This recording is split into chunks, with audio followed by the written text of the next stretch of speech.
Hola, qué bueno que me acompañan. Lo sé, es extraño respirar el aire fuera de la taberna. Pero quería contarles algo aprovechando que voy al mercado a traer un mandado. No sé qué piensan ustedes sobre las deudas. Me gustaría saber en los comentarios su opinión. Pero quisiera añadir que debo un poco de dinero a un mercader. Y cuando hablo de uno, no es el tipo de persona que piensan. Se trata de un goblin. Así les llamamos, así les llamábamos en mi pequeño pueblo del sur. Esas criaturas verdosas de orejas grandes, nariz de anciano y unos ojos tan irritados que parecieran como si hubieran fumado hongo. Sí, de esos hablo. Y créanme, cuando se trata de hacer negocios con criaturas como esas, será mejor que lo piensen dos veces. Digamos que son de un carácter especial. Por suerte, hoy no me toca ir, pero quizás en otra ocasión me toque presentárselos.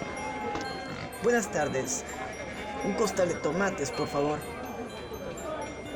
Gracias. Y bien, quisiera recordarles que no se endeuden como yo lo hice. No es mucho lo que tengo que pagar, pero sí lo considerable como para liquidar todo en 4 meses. Ahora, en estas fechas de fiestas y la fiesta de la montaña, les recomiendo que puedan perdonar a los que los han ofendido, conservar la paz los unos con los otros, a olvidar malos entendidos y sobre todo tener unidad con sus familias.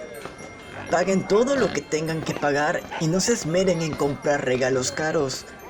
Recuerden que el mejor regalo es la compañía y el tiempo, ya que como sabrán, el tiempo y otras actividades durante el año impiden esa cercanía con nuestros seres queridos. Si creen que tienen que mejorar en algo, háganlo. Propónganse cumplir sus sueños y sean felices. La próxima semana se acabará el año y la fogata del viajero tendrá un episodio especial. Y claro, explicaremos qué es la fiesta de la montaña, que en el mundo de ustedes es la Navidad. Pero shh, será nuestro secreto. ¡No coman demasiado!